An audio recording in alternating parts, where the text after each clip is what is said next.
Hello everyone, good morning, good evening, wherever you are in the world.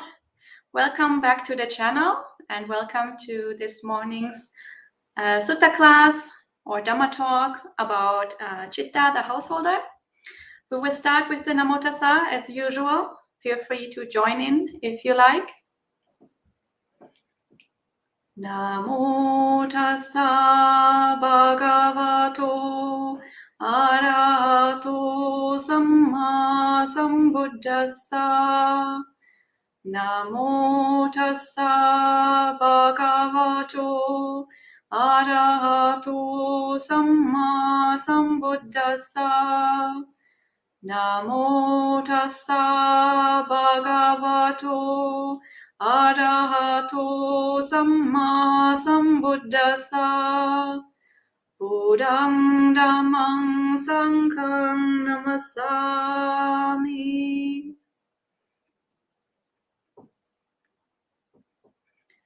So this morning we are continuing our series about the chief lay disciples, our 4-part series. This is part 3 of 4. Yesterday we did the 2 female chief lay disciples, Kuch Uttara and Nanda Mata, and today we are starting with the male chief lay disciples, and today we are doing Citta the Householder. And then next time, whenever that will be, we can do Hattaka of Alavi, the second chief male lay disciple. So Citta the Householder is not just one of the 2 chief lay disciples. He also appears in a list of the foremost laymen in the Anguttara Nikaya, and there he is foremost among those Buddhist disciples who are teaching Dhamma. So he is a very, very accomplished Dhamma teacher. And again, we see that that teaching Dhamma, this is obviously a wisdom quality. And again, we see what I mentioned yesterday already. Among the pairs of chief disciples, there's always one who has a wisdom quality and the other one has a samadhi quality. So the first ones among the pairs, Sariputta, Kema, Citta, and Kuch Uttara are always the ones with the wisdom quality. And the second ones, Mahamoggallana, Upalavanna, and Nanda Mata are the ones with the samadhi quality and the psychic powers. So Citta, having a wisdom quality, does not have psychic powers. In fact, as we will see in a few minutes, he is slightly scared of psychic powers, but he finds them very fascinating. So it's very clear that he himself did not have psychic powers. So Citta, as the name already says, he was a householder and he was a merchant. He was from the merchant class. The commentary tells us directly that he was a merchant or that he was a banker, sometimes also translated as a treasurer. From the suttas themselves, that's certainly the impression that we get when we read between the lines, but they don't spell it out directly that he was a merchant, but it does seem very likely that he was one. So the commentary seems to be correct here. And he lived in a place called Machikasanda. And since he was such a strong lay follower of the Buddha, he built his own monastery there, which is called the Wild Mango Grove Monastery. And in that monastery, he was the main supporter. He provided all the 4 requisites to the Sangha, so he was also very wealthy. And since Citta is a male person, we have a lot more material about him than we had about the female chief lay disciples. So we have an entire chapter in the Samyutta Nikaya called the Citta Samyutta, which contains 10 suttas only about him, where he is the main character. So we can get a very good overview over his character. And he also appears in the Vinaya.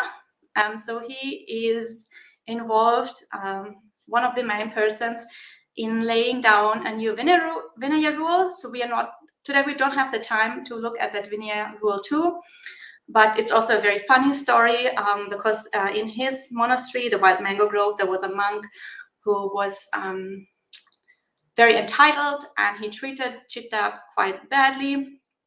And Citta, being such an outstanding practitioner, didn't get provoked. He just kind of rebuked him a little bit, but kind of ignored him mostly. And then the monk got very upset, and he said he was going to leave the monastery and go to the Buddha and inform the Buddha of how badly Citta was treating him. And so Citta was like, yeah, go and tell him everything in very much detail, no problem. But I won't be surprised at all if the Buddha tells you to come back here and apologize to me. And that's exactly what happens. So the Buddha rebukes the monk and tells him that he is acting like really foolishly. And then a new rule is implemented, a new Vinaya rule, that if you mistreat a lay person as a monk, then you have to go and apologize. So the monk comes back and apologizes to Citta in the end. So there is a happy end to that Vinaya story. But today we are looking at the 10 suttas in the Citta Samyutta. This is Samyutta Nikaya and the Samyutta 41. I put a link in the description box and also in the live chat, so feel free to follow along. Of course, we cannot read all of the 10 suttas in that chapter today, so we will just skim through a few and read a few, see how it goes. And the interesting thing about those suttas there is that some of them contain very, very deep Dhamma talks by Citta, because he is such an outstanding Dhamma teacher. So they're very beautiful for that reason. And some of the others that just contain very funny stories or very entertaining occurrences in his life. So it's a very entertaining chapter in the Samyutta Nikaya. So I will be reading from Bhikkhu Bodhi's translation because my wrists are injured, and so I don't want to scroll around on my computer too much, and therefore I'm using a book. But if you want to follow along, you can follow along with Bhante Sujato's translation online. And so this is the Citta Samyutta. The first sutta here is called the Fetter. And this is, in this story, we're not going to read the sutta, but in this sutta, there's a number of elder bhikkhus. So they're very senior monks here, and after alms round, they sit together and they discuss about a certain Dhamma point, which is if the expression the fetter and the expression the things that fetter are the same thing, or are they different things? And even though they are senior monks, they cannot agree. And then Citta the Householder hears what's going on, and so he goes to the monastery and he teaches those senior monks. So even though he's a lay person and they are senior monks, he's not at all shy to go there and to teach the monks. So there isn't that hierarchy there that we sometimes see between monastics and lay people, but he totally is totally happy to go there and teach the monks if the monks themselves don't know certain points of the Dhamma. And the monks also themselves, they are very happy to be taught. It's not that they feel somehow humiliated or anything. They rejoice in the teaching and they praise Citta very much for his knowledge in the Dhamma. So it's a very beautiful sutta. And the second sutta in this Citta Samyutta is called Isidatta number 1. And in this one, Citta the Householder invites a number of bhikkhus who are staying in his monastery, the Wild Mango Grove, to his house for a meal dana. And so that group goes there, and after the meal, after the meal, Citta asks the most senior monk another question of Dhamma. So the question he asks is, what does the expression diversity of elements mean? And again, those senior monks in that monastery don't seem to have been too knowledgeable, because again, the senior monk cannot answer that question. And Citta repeats the question 3 times, and 3 times the senior monk remains silent. And then the most junior monk of that assembly asks for permission to speak. And then the most junior monk, his name is Isidatta, gives the right answer to Citta. And Citta is very pleased. And the senior monks, interestingly, also are very pleased. So on the way back to the monastery, they praise Isidatta and they tell him, please, next time that happens again, speak up again and explain the Dhamma again. So they really encourage the junior monks to speak up. Again, they don't feel insulted, even though they were the senior monks and couldn't answer. So again,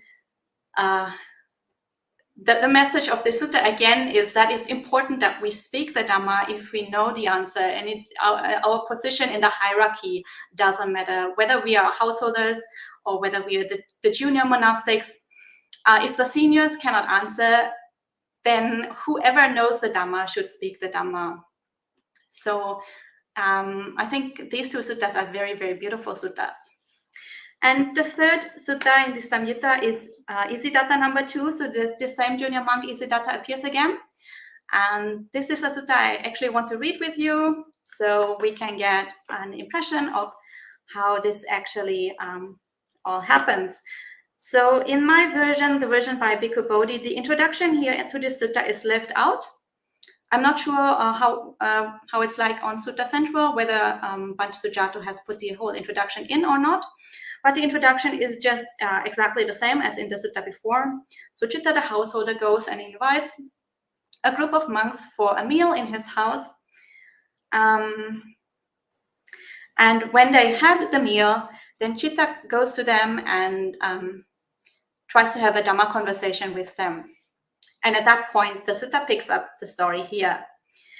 So the sutta goes, then Citta the householder approached the elder bhikkhus, paid homage to them, sat down to one side, and said to the venerable chief elder, Venerable elder, there are various views that arise in the world. The world is eternal, or the world is not eternal, or the world is finite, or the world is infinite, or the soul and the body are the same, or the soul is one thing, the body is another, or the Tathagata exists after death, or the Tathagata does not exist after death, or the Tathagata both exists and does not exist after death, or the Tathagata neither exists nor does not exist after death. These, as well as the 62 views mentioned in the Brahmajala. So this list that Citta goes through here, these 10 points, these are called the 10 speculations that the Buddha refused to answer. So this seems to have been a list that was popular around the Buddha's time, not only in Buddhism, but generally something that religious leaders were discussing and were supposed to provide answers to. So is the world infinite? And is the soul and the body the same? And so on. These were general spiritual questions that people wanted to have an answer to. And the Buddha refused to answer those questions because they are not helpful on the path. They do not lead to the ending of suffering. And the Buddha only teaches about the ending of suffering. And he is not interested in those kind of speculations. So Citta, of course, being a very accomplished layperson, knows that list also. And here also we again see a reference to another sutta, just in the same way we saw that yesterday with the way to the beyond that Anandamata was reciting.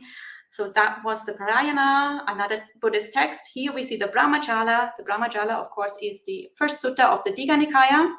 And again, this seems to have been a sutta that was popular. Even at the Buddha's time, many people had memorized it. Many people knew about it. And Citta, of course, being an outstanding layperson, he has a very good grasp of the Dhamma, and he knows. Again, this shows us that the wide knowledge of Citta in the Dhamma, and he also memorized many suttas. And so he's asking about this Brahmajala Sutta and the 10 speculative views. And he asks, now, when what exists, do these views come to be? When what is non-existent, do these views not come to be? So how do these speculative views come to be or not come to be? And when this was said, the Venerable Chief Elder was silent. So again, the elder is shown to not be very well versed in the Dhamma, and he can't answer that kind of question. And the second time and the third time, Citta the householder asked the same question, and the second time and the third time, the Venerable Chief Elder was silent. Now, on that occasion, the Venerable Isidatta was the most junior bhikkhu in that Sangha. Then the Venerable Isidatta said to the Venerable Chief Elder, "Allow me, Venerable Elder, to answer Citta the Householder's question." So here we see a common courtesy that we still practice nowadays in the Sangha. If there is a junior member who asks for permission to answer a question, or even if there's a junior member who's giving a Dhamma talk, just before the Dhamma talk starts, usually the junior one will ask the most senior person in the room, most senior monastic in the room, for permission to give the Dhamma talk. And even if this is prearranged, even if it's just a formality, this is just something that is polite to do, because usually it's the most senior person who's giving the Dhamma talk.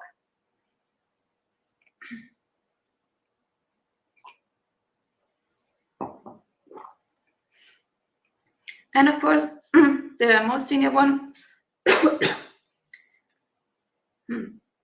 the most senior one is quite happy for Isidatta to speak. And he says, "Answer it, friend Isidatta." So Isidatta says, "Now, householder, are you asking thus?" And then he repeats the entire question. And Citta says, "Yes, Venerable Sir."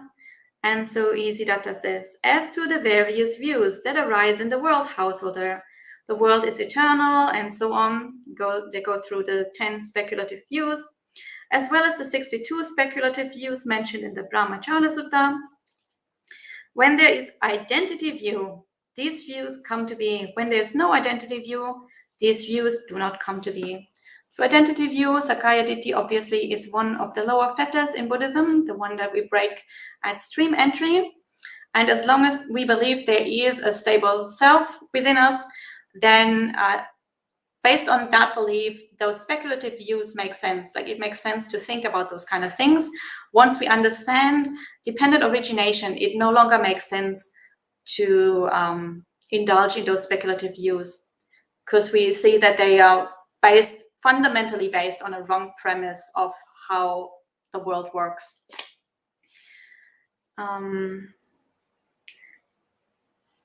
And then Citta says, "But Venerable Sir, how does identity view come to be?" And Isidatta says, "Here, householder, the uninstructed worldling who has no regard for the noble ones and is unskilled and undisciplined in their Dhamma, who has no regard for the good persons and is unskilled and undisciplined in their Dhamma, regards form as self or self as possessing form, or form as in self or self as in form. He regards feeling as self, perception as self, volitional formations as self, and consciousness as self, or self as possessing consciousness, or consciousness as in self, or self as in consciousness. It is in such a way that identity view comes to be."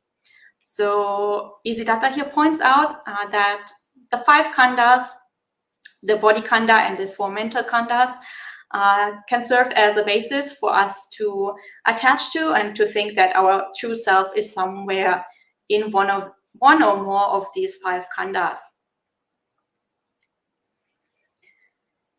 And we have to assume, obviously, Citta is the one asking questions here and Isidatta is the one answering. But since Citta is such an accomplished layperson, what is likely happening here is that he knows the answer actually, but he wants to have a Dhamma talk. So he's asking those questions in order to give the occasion for someone to give a Dhamma talk. So Citta continues to ask, "And Venerable Sir, how does identity view not come to be?"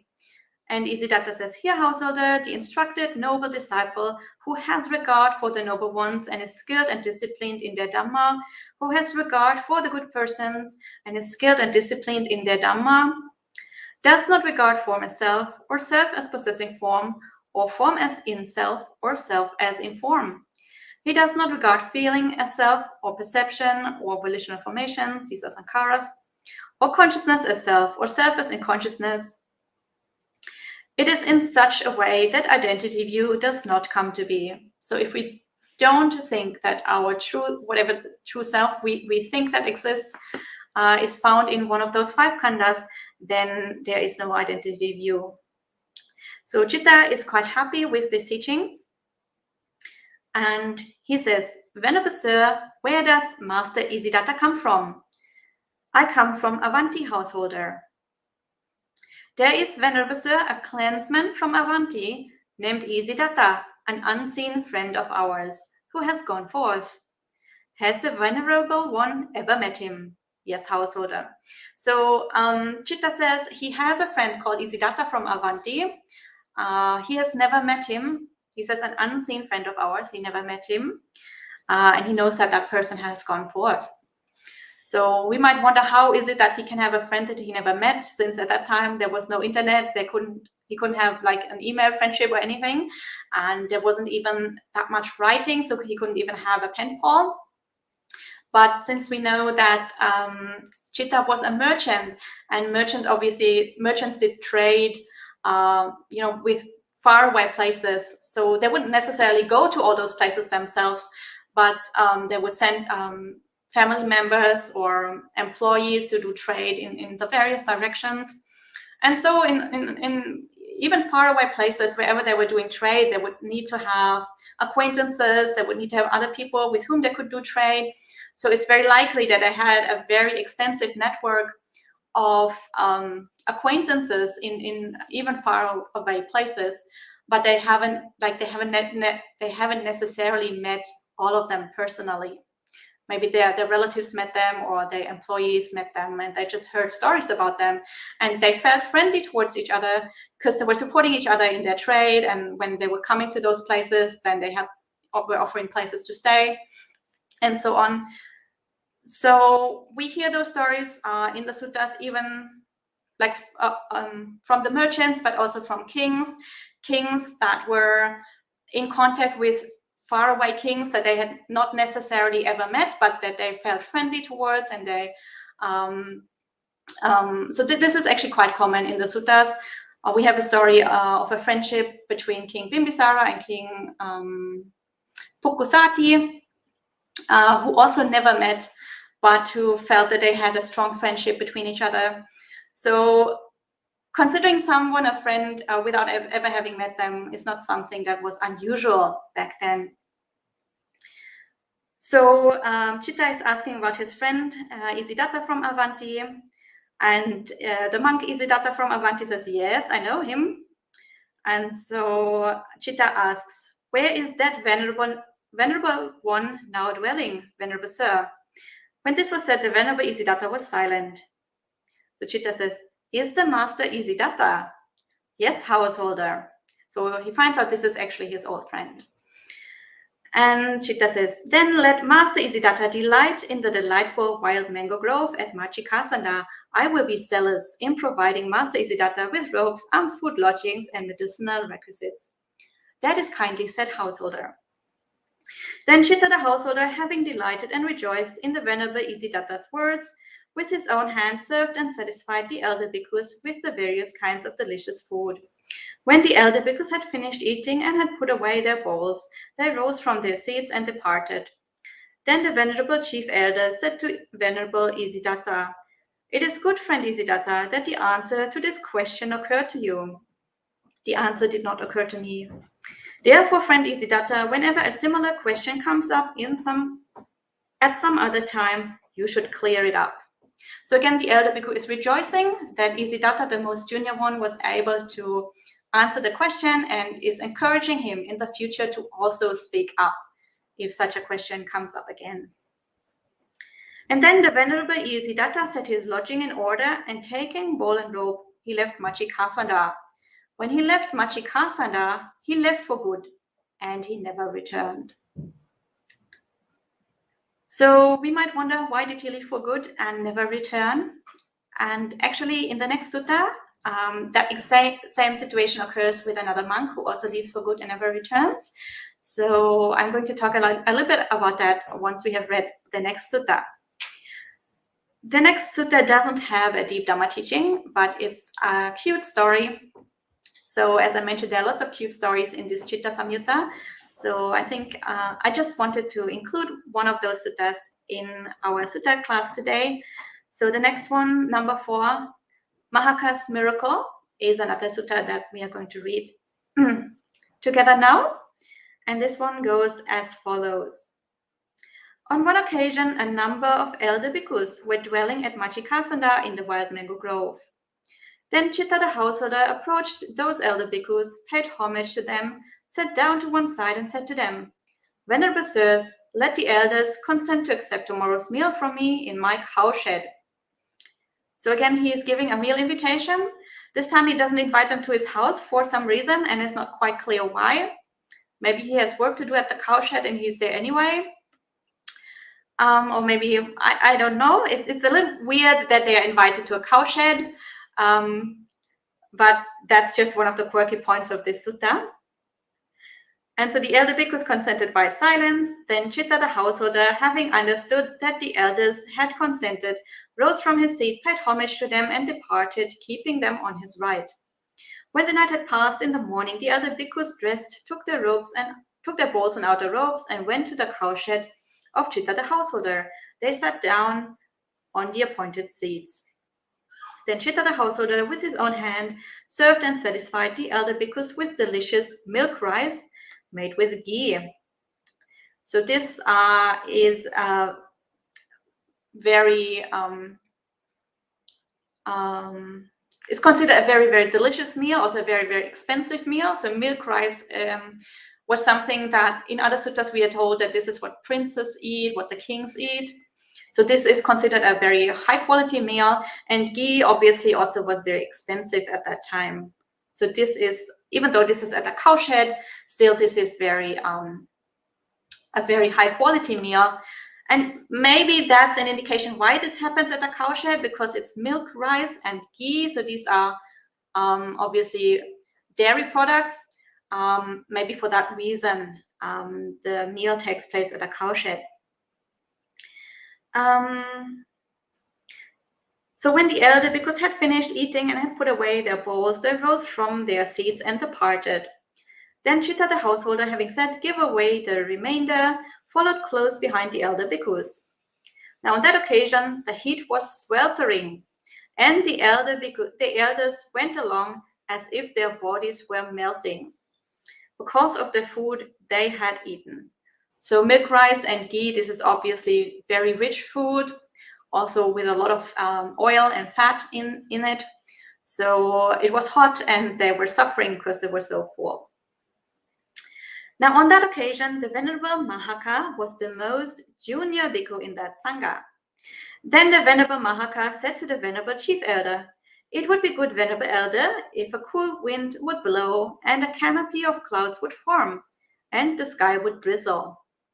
Yeah, that would be good, friend. So it seems like they were just having some small talk, but actually at this point, the Venerable Mahaka performed such a feat of spiritual power that a cool wind blew and a canopy of clouds formed and the sky drizzled.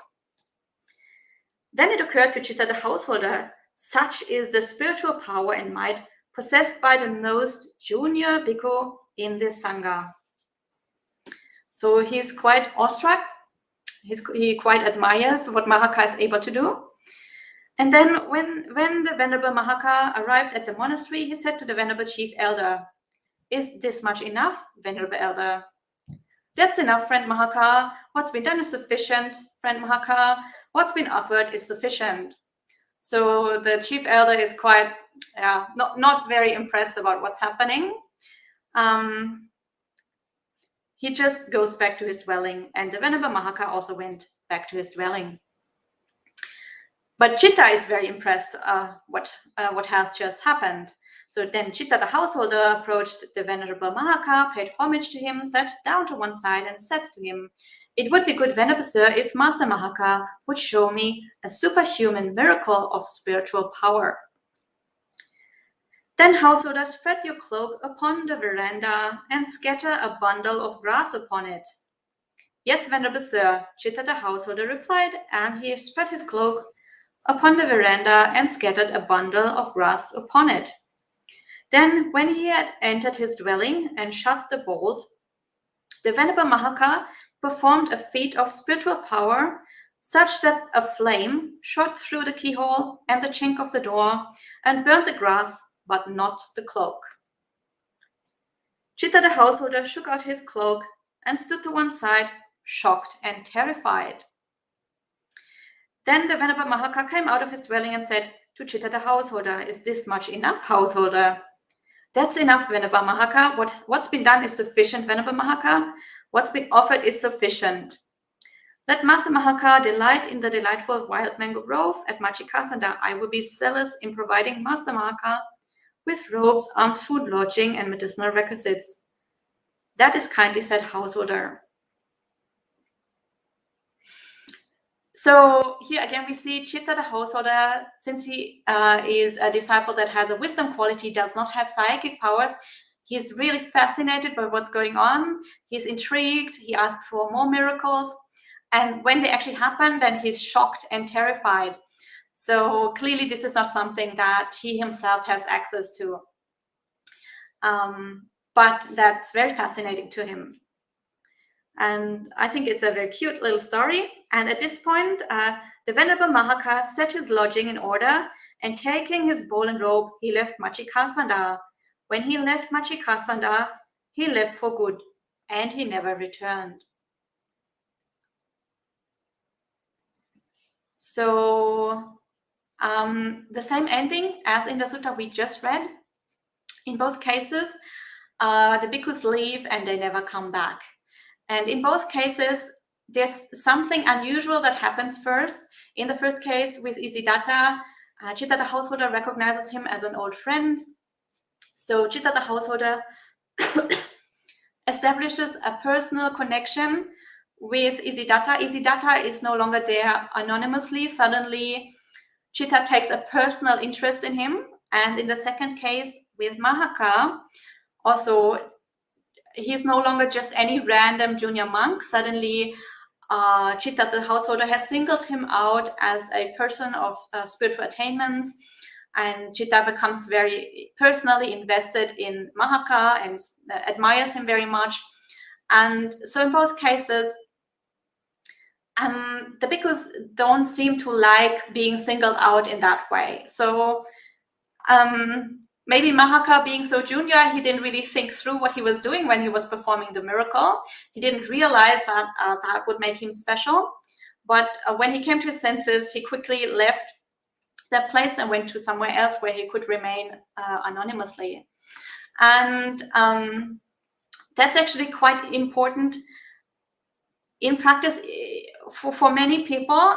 If you are a junior monk, you haven't reached your goal yet, especially back in the day when it was that you had a good chance of actually reaching arahantship when living in the Sangha and practicing that holy life. If you haven't reached your goal yet, if you are not an arahant yet, then it's very helpful for you if you can just be like one anonymous person in the Sangha, if you're not a special person, because the Buddha very much warned the monastics from gaining too much fame, gaining too much praise, and from the lay people taking too much interest in you personally, because that can very strongly interfere with your ability to quietly practice the path.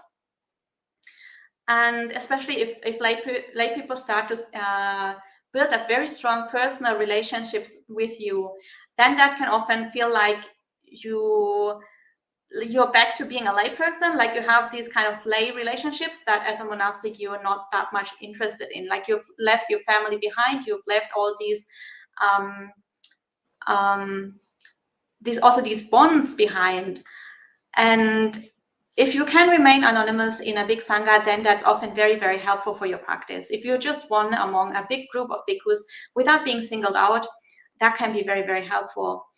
In Western countries, obviously, it's very difficult to practice in this way because our Sanghas are so small that all the lay people will know everyone personally, and they very often take a very, very personal interest in each and every single member. So it's difficult to practice in this way, but this is an ideal way of practice if you're able to.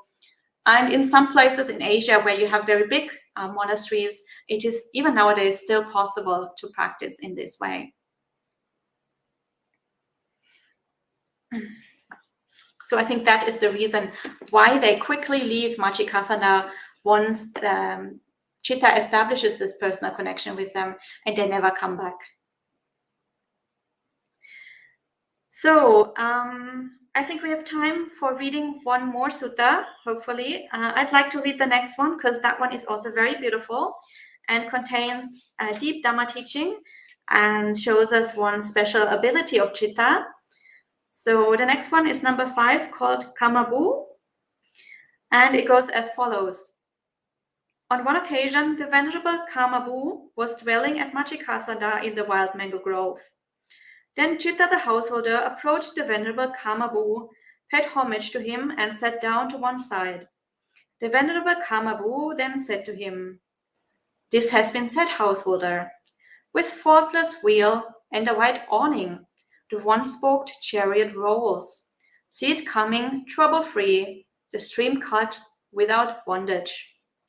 So this is obviously a verse. At the same time, this is a riddle or some kind of simile, and the meaning isn't totally obvious. So this Venerable Kamabu asks, "How, Householder, should the meaning of this brief statement be understood in detail?" So this is very interesting also, because here we have a monk, and the monk has a Dhamma teaching and he doesn't understand the Dhamma teaching. And then he goes to a lay person to get an explanation of what's going on. So again, this shows us how accomplished Citta was in teaching Dhamma, as the person being the foremost Dhamma teacher among the lay people, the laymen. And also how much the Sangha appreciated having him around. So there wasn't a hierarchical barrier, and the monks could actually go and get teachings from the lay people. So Citta asks, "Was this stated by the Blessed One, Venerable Sir?"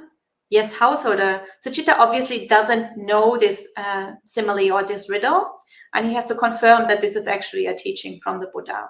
So it's not that he has already a pre-learned answer to this. And so the rest of the sutta is something that he comes up with spontaneously to explain this teaching of the Buddha. So he's not just parroting stuff he's learned before, he's actually able to apply the Dhamma and to spontaneously deliver a new Dhamma talk based on this riddle. So that's also a very very admirable quality of Citta. He didn't just memorize stuff, he has penetrated the Dhamma so deeply that he can spontaneously explain such kind of riddles. So Citta says, "Then wait a moment, Venerable Sir, while I consider its meaning." Then, after a moment's silence, Citta the Householder said to the Venerable Kamabu, "Faultless. This, Venerable Sir, is a designation for the virtues."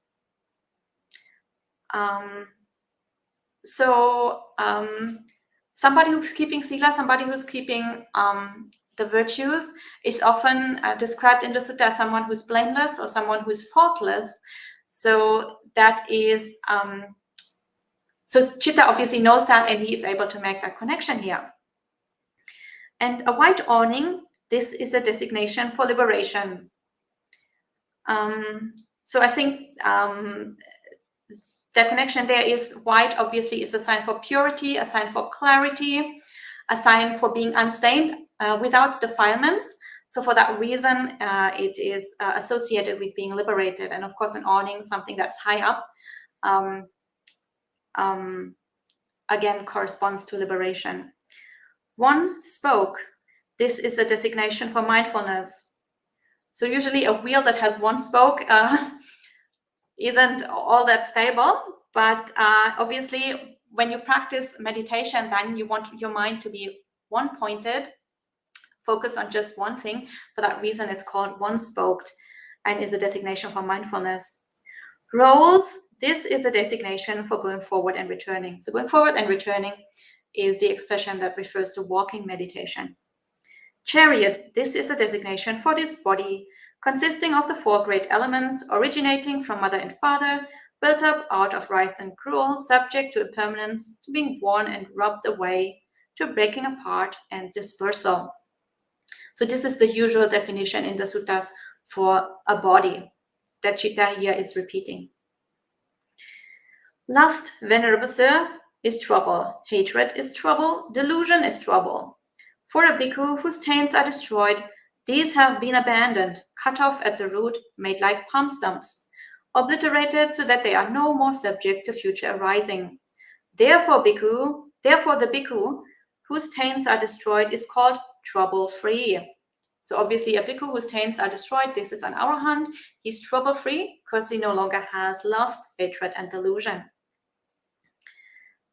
The one who is coming is a designation for the Arahant.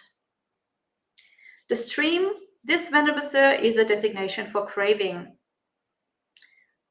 So again, this is a common expression in the suttas that people who are not liberated, they are swept along in the current of craving. And that's also why somebody who's practicing the Dhamma is called somebody who is going against the stream, because we're going against the stream of craving. For a bhikkhu whose taints are destroyed, this has been abandoned, cut off at the root, made like a palm stump, obliterated so that it is no more subject to future arising. Therefore, the bhikkhu whose taints are destroyed is called one with the stream cut. Lust, Venerable Sir, is bondage, hatred is bondage, delusion is bondage.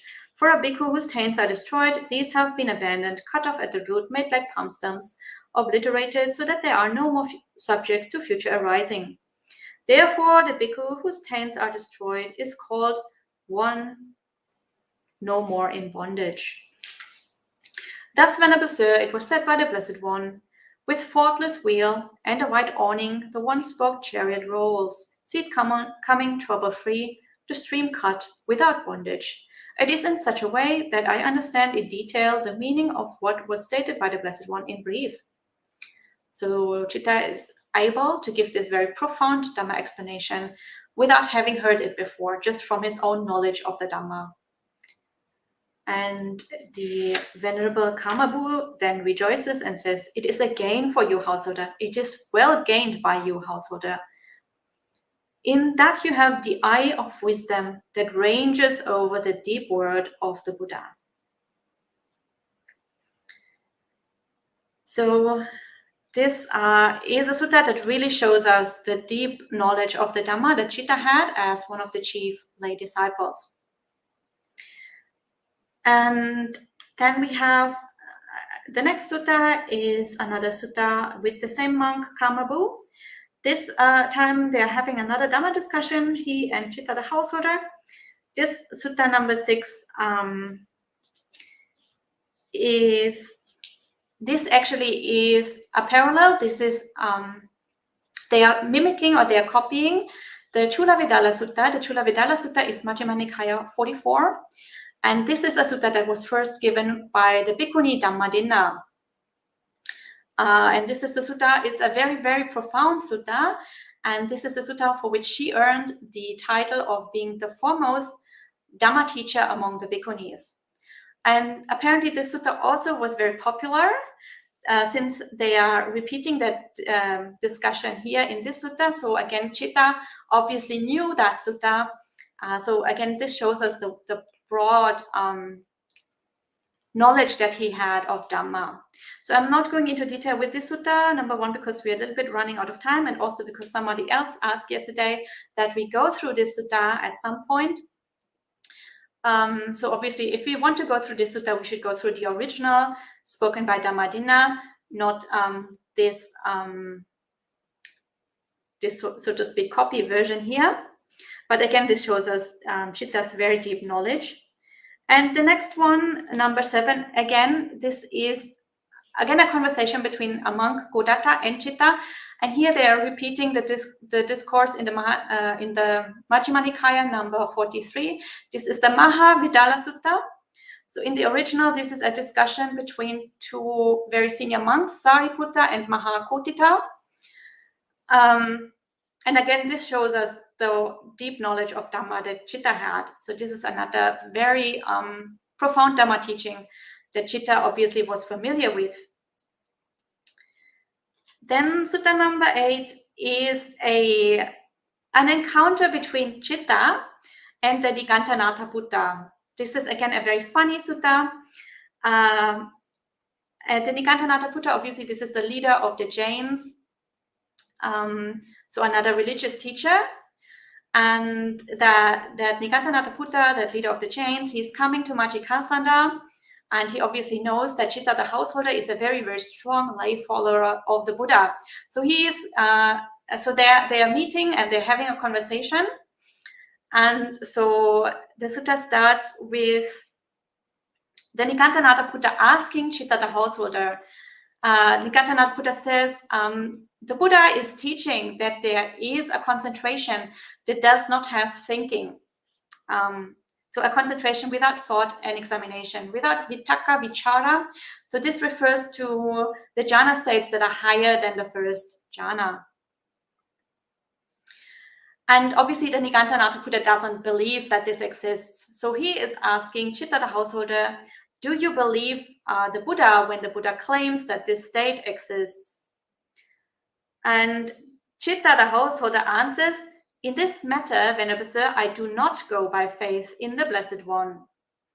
And the Nikaya Buddha interprets this as the Citta saying, I don't believe the Buddha. So he boasts in front of his whole assembly and says, look,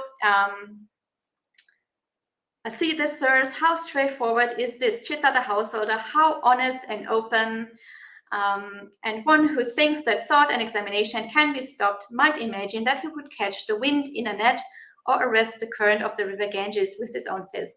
So he thinks that Citta has just confirmed the Nikaya Buddha's position. But actually Citta says, well, what do you think, Nikaya Buddha, which one is better? Just merely believing or actually knowing for yourself? And the Nikaya Buddha says, well, obviously knowing for yourself is better than belief. And then Citta says, I don't have to believe the Buddha because I know for myself. I can actually access all these jhanas. And I have, my mind is developed to the point that I can see for myself that these states exist. So I don't have to go by faith, by belief. I know this for myself. And then the Nikaya Buddha gets very upset. And he says, see this, sirs, how crooked is this Citta the Householder, how fraudulent and deceptive. And then Citta points out to him that he's contradicting himself, because just now he was praising him and now he's blaming him. And then he says, well, if you were a reasonable person, I would ask you a few questions about this, but I'm just going to go now. And then he just walks out on the Nikaya Buddha. So it's a very cute little sutta. And then I see we're running out of time, so I have to go faster. We have 2 suttas left. The next one is an encounter between Citta the Householder and his old friend, who is a naked ascetic. So his old friend has gone forth in a non-Buddhist religious or spiritual movement. And after 30 years of not having met, they meet again. And so this person, Kassapa, the naked ascetic, has gone forth for 30 years in that naked ascetic movement. And Citta the Householder has been a lay follower of the Buddha for 30 years as well. So Citta the Householder asks that naked ascetic Kassapa, in the 30 years since you went forth, have you attained any superhuman distinction in knowledge and vision worthy of the noble ones, any dwelling in comfort? So was it actually useful for you to go forth? Did you actually make any progress on a spiritual path? And that Kassapa says, in the 30 years since I went forth, Householder, I have not attained any superhuman distinction in knowledge and vision worthy of the noble ones, no dwelling in comfort, but only nakedness and the shaven head and the brush for cleaning my seat. So that's obviously a little bit, not very convincing, not a good outcome for 30 years of practice. So when this was said, Citta the Householder said to him, it's wonderful indeed, sir. It's amazing indeed, sir. So he's being very sarcastic here. How well expounded is the Dhamma in that after 30 years, you have not attained any superhuman distinction in knowledge and vision worthy of the noble ones, no dwelling in comfort, but only nakedness and the shaven head and the brush for cleaning your seat. So obviously he is being totally sarcastic here and making fun of that naked ascetic movement. And then Kassapa asks Citta if he has made any progress in the 30 years. And then Citta says, yeah, I have complete mastery over the jhanas, and I am a non-returner in the Buddha's teaching. So Citta, we learn here that Citta also was very, very highly accomplished. He's also a non-returner, as it seems that we have confirmation of 3 of the 4 chief lay disciples. There's a confirmation in the text that 3 of them were non-returners. For Kuch Uttara, we don't really know because we don't really have a proper text about her. I think it's very likely that she also was a non-returner, because in order to be considered a chief lay disciple, you should have achieved the highest that is possible for lay people. So I think it's very likely that all 4 of them were non-returners. But definitely we know for Citta that he was a non-returner. And at that point, Kassapa is inspired and decides to also go forth in the Buddha's teaching, and then he becomes an arahant. And the last sutta here, sutta number 10, is called Seeing the Sick. This is describes the last few moments of Citta the householder's life. Citta the householder is very sick, and his relatives are standing around his deathbed, and then a lot of devas come to see Citta the householder. And it seems that at this point, Citta is actually able to interact with the devas, which is unusual because just now we had seen, like previously, that he did not have psychic powers. It seems that towards the end of his life, he had some sort of ability to interact with devas. So the devas tell him, you've made so much merit, you're so accomplished, you should make a wish to become a wheel-turning monarch. And Citta says, obviously dismisses them. And he says, that too is impermanent, so I'm absolutely not going to make such a ridiculous wish. And his relatives and friends obviously cannot see the devas, so they think that Citta is delirious and just talking to himself. And then Citta explains to them that he was talking to the devas and that he was instructing the devas about impermanence.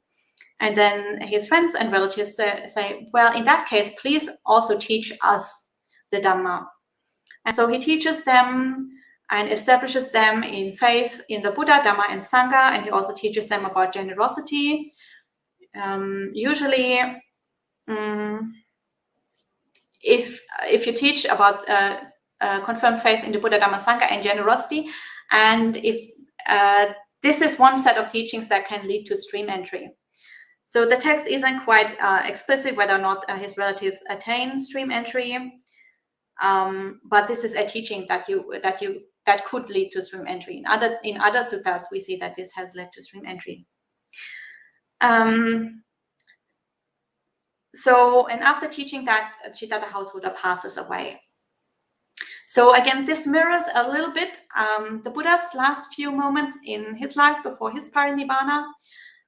So I think this is an intentional parallel between the Buddha and Citta the householder, that also the Buddha spent the last moments of his life trying to teach the Dhamma, trying to clear up any questions that were still there, still ordaining people, still giving the opportunity to everyone to ask questions. And we know that Ananda said, well, let the Buddha rest now, don't go to see him anymore, he's about to pass away. And the Buddha was like, no, let everyone come, everybody should have the opportunity to ask any last questions because this is your last chance. So in the same way, Citta is also teaching until the last moment of his life. So at this point, we have reached the end of the Citta Samyutta. I hope you enjoyed it. As you can see, we have a lot more material about Citta than we had about the lay women. And as you can see, many of the stories in the Citta Samyutta, they are quite humorous. We can see a lot of irony, a lot of sarcasm, a lot of cute little encounters, but also very, very deep and profound Dhamma teachings.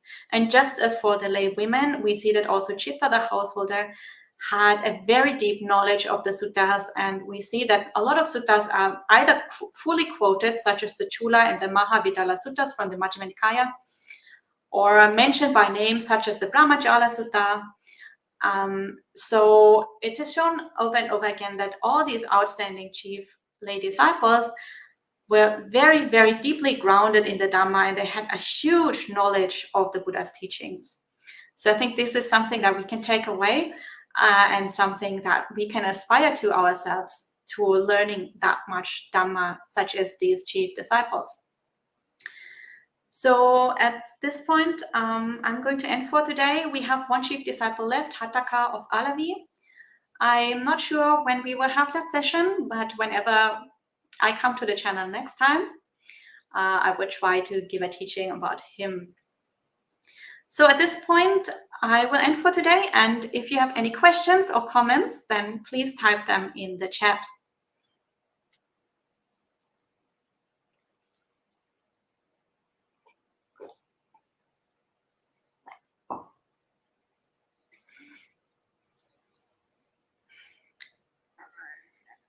So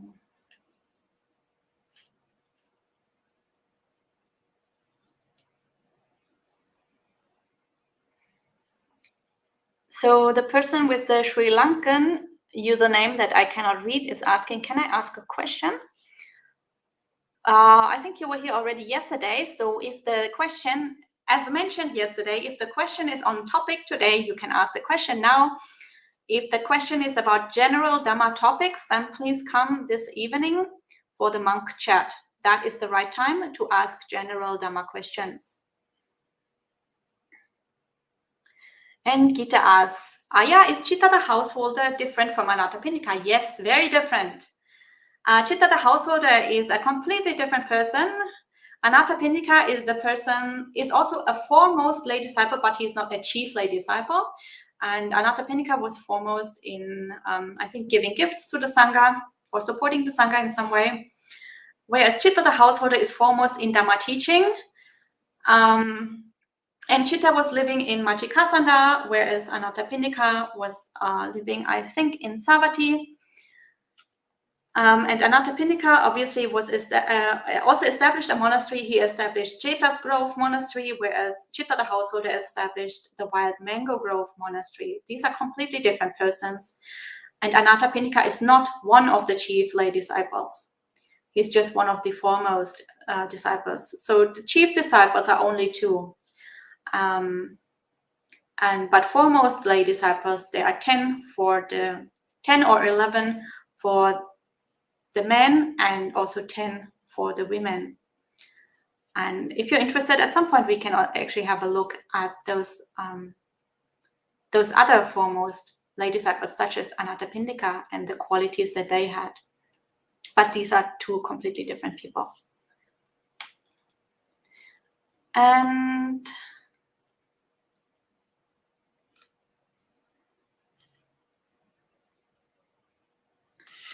Jessica says, Aya Vimalanyani, this talk sutta about householders is one I have wondered about.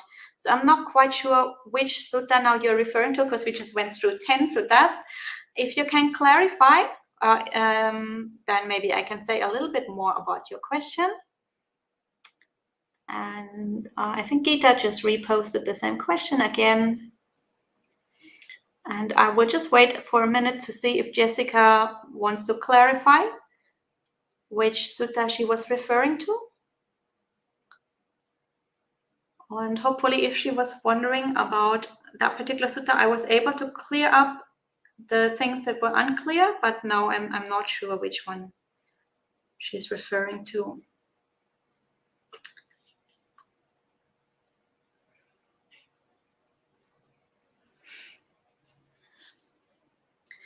So I will just give it another minute, and while we wait to see if Jessica wants to clarify anything, I can let you all know that tonight we have a very special monk chat.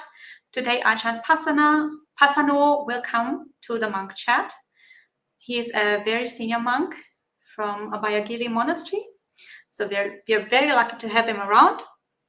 And I see Jessica has replied, and she says, no question, just like the connection you made during the talk regarding householders. Okay, that's great.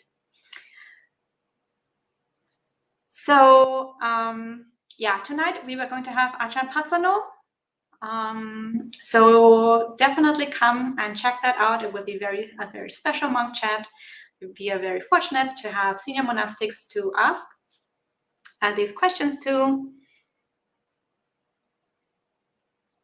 And Jessica says, it seems as householders we have so far to go to learn all the suttas. Well, yes. Yeah, it is. It can seem quite daunting in the beginning, but as we have seen, not all the suttas are super serious. There are lots of suttas that are quirky or that are funny or that have interesting stories to them. So it's not maybe not quite as difficult as we imagine, and also very entertaining. And we can just start at some point, like at the point that is the most interesting to us, and just take it from there. So if we think we have to learn all the suttas all at once, then that might seem huge. But if we just start at one point that interests us, then it's much more feasible to slowly go one like step by step and build up our knowledge over a long period of time. So we don't have to learn everything all at once. But one thing I think that we have really seen from studying those chief lay disciples is that definitely householders also were very, very accomplished in this Dhamma knowledge. And this is not something that people should just leave to the monastics.